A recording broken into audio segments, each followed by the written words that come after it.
Okay, let's talk about that one moment. You know the one I'm talking about. You've poured months of work, so many late nights, into a bid, and it all comes down to the bid opening.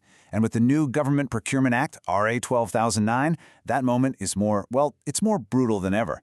Think about it. One tiny mistake, a single missing signature, and poof, all that hard work is just gone. That's exactly why we're here. Today, we're putting together your ultimate survival guide so that never, ever happens to you. So let's get right to it. The law itself tells you everything you need to know. Look at this quote. Bids that fail shall be considered as failed.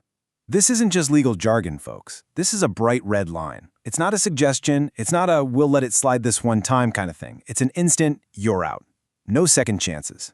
The whole system is built to be ruthlessly efficient, and our job today is to make sure you're on the right side of that. And who sets these incredibly tough rules? Well, that would be the Government Procurement Policy Board, or the GPB. These are the folks who design the entire game.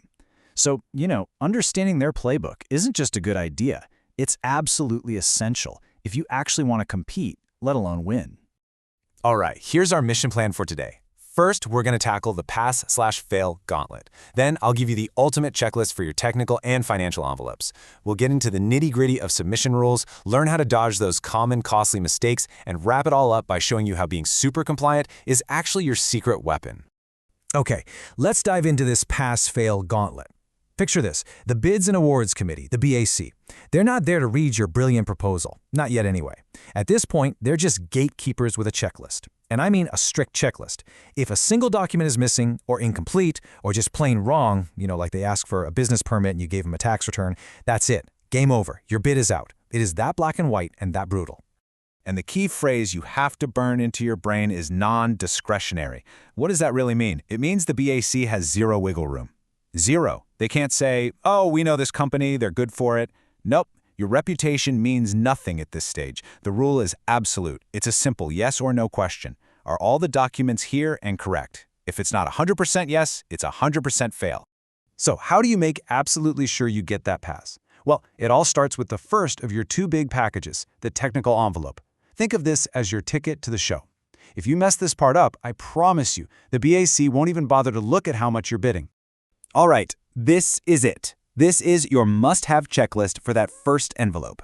First up, your PhilJet's Platinum Certificate. That's non-negotiable. It's your license to play.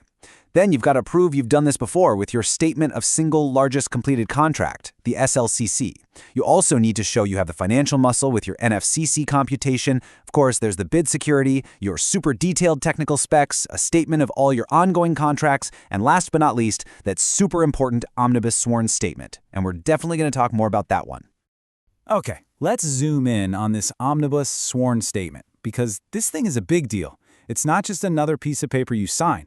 It is a legally binding document. You are literally swearing under oath that your company isn't blacklisted, that you follow labor laws, and, this is a big one, that you have read and understood every single page of the bidding documents. Get this wrong, and you're not just disqualified. You could be in real legal trouble. Okay, imagine this. The BAC opens your technical envelope, goes through the checklist, and you pass. Great. Now, and only now, do they reach for your second envelope. This is the main event, really. This is where they see your price. There's less stuff in here, but man, is it just as important. So what's inside this all-important second envelope? It's pretty straightforward. You've got the bid form, which has to be filled out perfectly and signed, of course, and then you have your actual price breakdown. That's either the price schedule if you're bidding on goods or the bill of quantities for infrastructure projects. This is the heart of your offer. Every number has to be spot on. Getting all your documents perfect is one thing. That's like building a world-class race car. But if you don't know how to get it to the starting line on time, it's completely useless. The logistics, the when, the where, the how, are just as critical as what's inside those envelopes. Let me tell you, when it comes to submission, time is not on your side.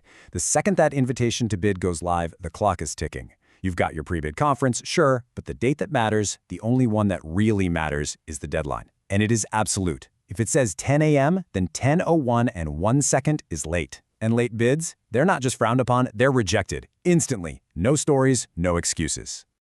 The actual submission process is like a sacred ritual, and you have to follow it to the letter. It's really 3 simple steps. First, you seal it. Your technical and financial docs go into their own separate, sealed envelopes. Then both of those go into one big, sealed outer envelope.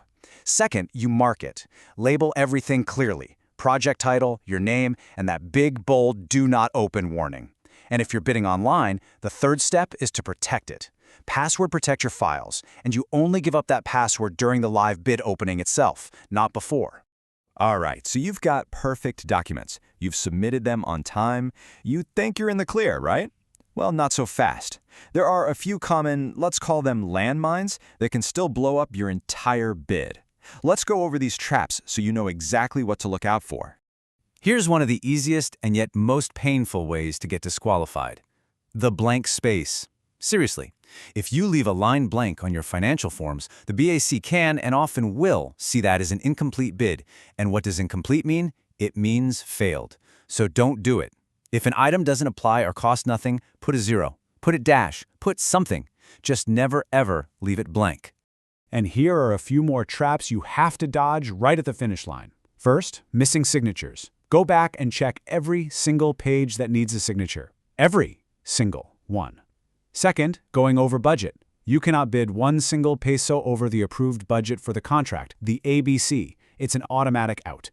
And finally, messing up the envelopes. Look, maybe they'll be nice about an unsealed envelope, but why on earth would you risk your entire bid on a maybe? Just seal it and mark it correctly. You see, when you pay attention to all these little details, you're not just trying to survive the bid opening. You're actually doing something much smarter. This level of care, this meticulous compliance, it becomes a powerful strategy. It shows the BAC that you're professional, you're competent, and you're the kind of company they want to work with. So let's recap your survival kit. First, master that pass-fail rule. Know that perfection is the only option. Second, use it checklist, always, for both envelopes. Third, obey all the submission rules, deadlines, sealing, all of it. And finally, double and triple check for those silly pitfalls like blank spaces and missing signatures. Because when you submit a perfectly compliant bid, you're not just passing a test. You're sending a powerful message that says, we are serious, we are capable, and we are ready to do the work. Look, in the world of government procurement, it's the smallest details that have the biggest multi-million peso consequences. The line between winning that contract and walking away with nothing can literally be a staple, a signature, or a stamp. This isn't just about following rules. It's about discipline. It's about precision. Your next massive contract is on the line. So let me ask you, are you ready to submit a bid that's built to win,